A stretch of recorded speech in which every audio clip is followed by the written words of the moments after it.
देखिए, आपदाओं में अवसर भारतीय जनता पार्टी के नेता जो आज देश के प्रधानमंत्री हैं मगर बन के रह गए हैं केवल भाजपा के प्रधानमंत्री, वो करते होंगे, हम नहीं करते।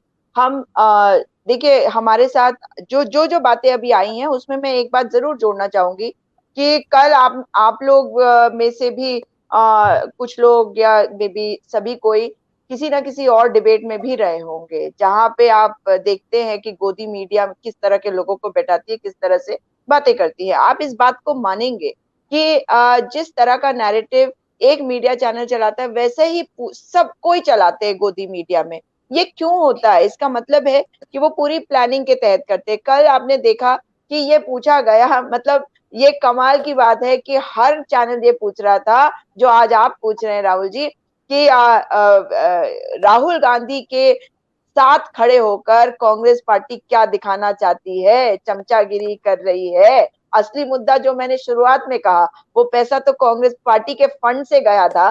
तो हम ही से तो सवाल होना चाहिए, हमारे नेता को क्यों टारगेट कर रहे हैं? एक नेता को टारगेट आप एक इसलिए कर रहे हैं क्योंकि आपको उसे बदनाम करना है, क्योंकि आपने 2024 की तैयारी करनी है। लेकिन जो बातें आपने कही है ये मैं सब कुछ मानती हूँ, लेकिन जो माहौल अंग्रेजों के जमाने में था वो माहौल भी नहीं रह गया आज, क्योंकि अंग्रेजों को इस बात का डर रहता था कि उनकी जो इमेज दुनिया में है वो खराब ना हो। वो अंग्रेजों को ये रहता था कि अगर हम ये कहते हैं कि अहिंसा के रास्ते पे जो चलेगा हम उस पर प्रहार नहीं करेंगे, और अगर कहीं गांधी जी पे प्रहार कर देते तो उनकी बदनामी होती। जो बदनामी से डरता है उसके साथ तो आप फिर भी लड़ सकते हैं, ये तो बदनामी से नहीं डरते। इनको तो ये नहीं फर्क पड़ता कि इनको आप कितना कितनी जिल्लत इनको सहनी पड़ जाए, उसका भी तमाशा बनाते हैं। इस बात को ना भूलें आप। हम भी रास्ता ढूंढ रहे हैं कि लोगों को कैसे समझाएं। आप जानते हैं राहुल गांधी में और मोदी जी का एक फर्क बताती है, और ये राहुल गांधी जी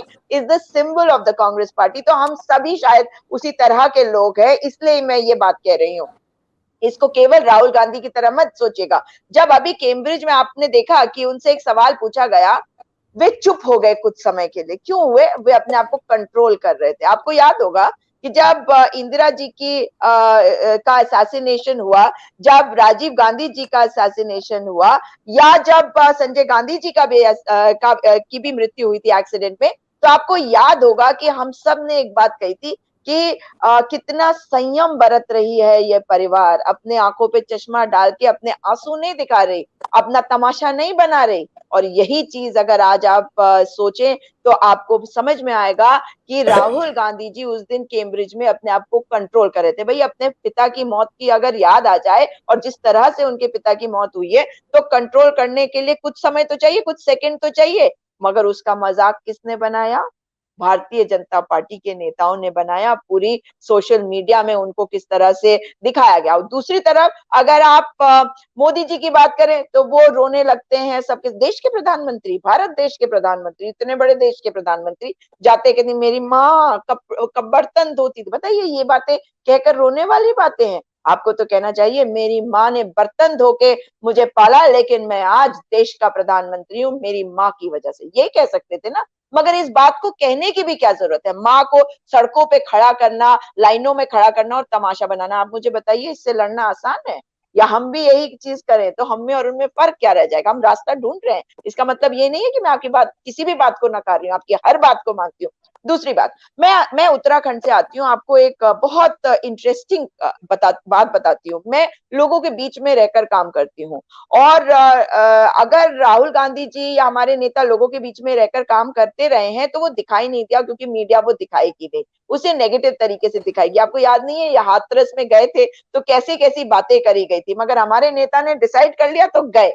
लेकिन उसको कैसे प्रोजेक्ट किया गया कि ये पॉलिटिसाइज कर रहे हैं। जब स्मृति ईरानी सड़कों पे एकदम गिरते पड़ते चढ़ रही होती थी तो कभी कहा किसी ने? हमने कहा? हमने नहीं कहा, हम नहीं कहते, क्योंकि यही फर्क उनमें और हम में। मैं आपको जो इंटरेस्टिंग बात बता रही हूँ कि हमारा उत्तराखंड जो है वहां पर आप जानते हैं देवभूमि है, और यहाँ तीर्थ पुरोहितों के ऊपर प्रहार किया था भारतीय जनता पार्टी की सरकार ने। मगर एक महत्वपूर्ण बात यह है कि एक आंदोलन चल रहा है आजकल, और उस आंदोलन में उन बच्चों ने मुझे बुलाया, बार बार बुलाया, मैं उसमें गई, उनके मुद्दे को उठाया। जब पुलिस ने लाठियां उन पर भांजी, मैं वहां पर 2 मिनट की देरी हुई इसलिए लाठियां भांजी, लेकिन जब मैं पहुंची तो पूरी पुलिस हटक के हट गई, क्योंकि मैं कांग्रेसी हूँ, मेरे डीएनए में कांग्रेस है।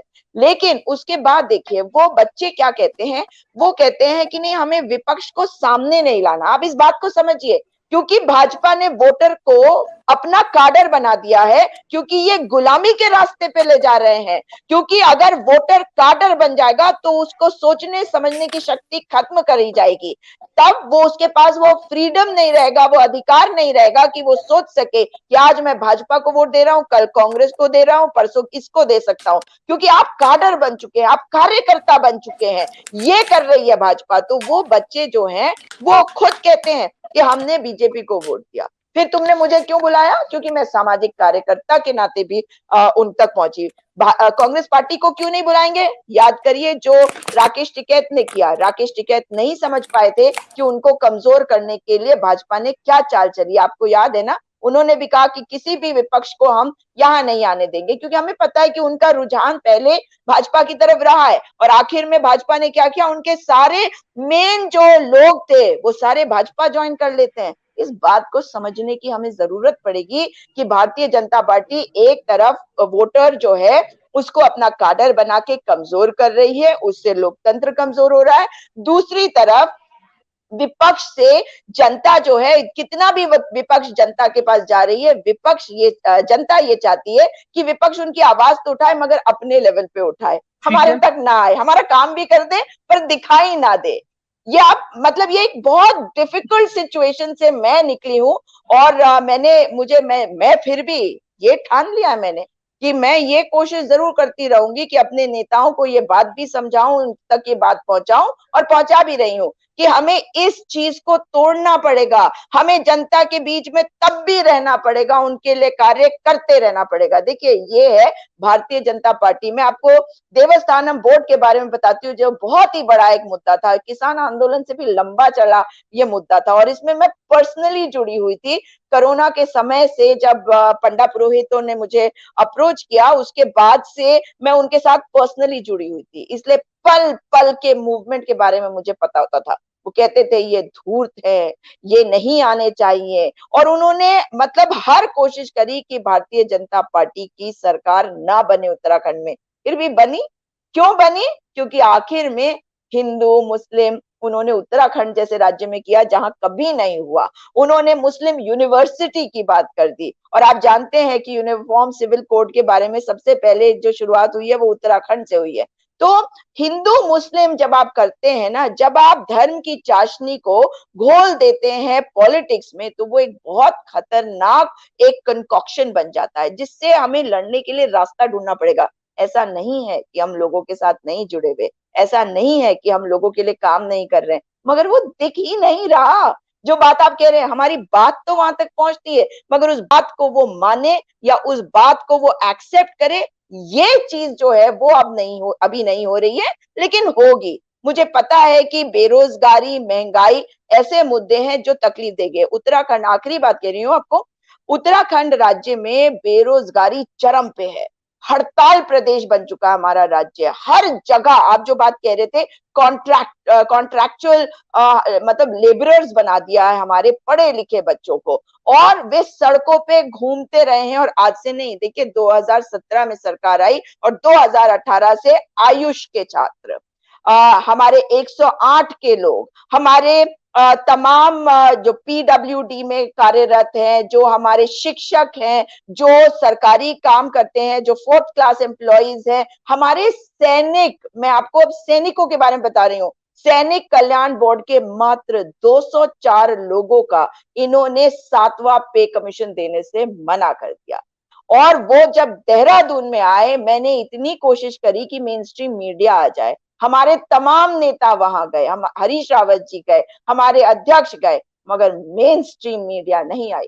यहाँ तक कि जो मंत्री जी हैं जो सैनिक कल्याण के, उन्होंने हमारे सैनिक पूर्व सैनिकों को यहाँ तक कहा, क्योंकि मेरे पेज पे लाइव चलता था, तो उनको कहा ये कैसे चैनल को ला रहे हो, क्योंकि बाकी सबको मैनिपुलेट कर सकते थे, मुझे नहीं कर सकते थे। तो वही बात आ गई नेशनल हेराल्ड की। नेशनल हेराल्ड अपना है तो उससे हम अपनी बात को तो कह सकते हैं। आज भी अच्छी बातें उसमें, अच्छे एडिटोरियल्स, अच्छे तरीके से, निष्पक्ष तरीके से आती है क्रेडिबल न्यूज। उसी तरह से मुझे लगता है कि हमें ये नैरेटिव तोड़ने के लिए बहुत लेवल्स पे काम करना पड़ेगा। और बेरोजगारी, महंगाई, इस पर हम बार बार जो है लोगों के लिए कार्य भी करते हैं, उनके मुद्दों को उठाते भी हैं, लेकिन अगर हिंदू मुस्लिम हो जाता है तब गड़बड़ होती है। मगर भारतीय जनता पार्टी ये करेगी और हमारे को इसको तोड़ना है। मुझे लगता है कि बस ये हमारी बाधा है। जी। मैं डॉक्टर अनिल से कहूंगी कि आप अगर कुछ आगे कहना चाहें, जो आज नेशनल हेराल्ड के मामले में हो रहा है राहुल गांधी जी के साथ, और हमें क्या, आपको क्या लगता है कि कांग्रेस पार्टी को और क्या करना चाहिए? और आप हमसे जुड़े रहने के लिए सब्सक्राइब करें YouTube पर, फॉलो करें ट्विटर पर और लाइक करें Facebook पर। और ज्यादा जानकारी के लिए आपको टाइप करना होगा सिर्फ न्यूज नशा।